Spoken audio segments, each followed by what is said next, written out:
đi ôn ở đây ôn vào tao giờ lên ôn đi mà đi ôn mà ôn lại ôn nữa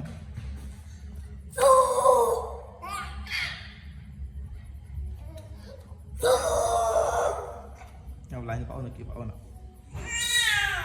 ôi thịt lươn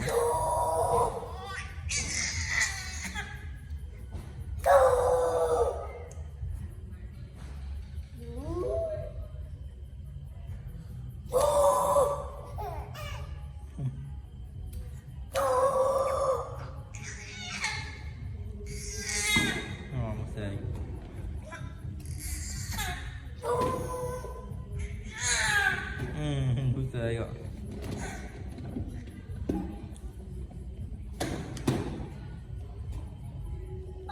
lại ôn tiếp nè phải ôn đi cho mới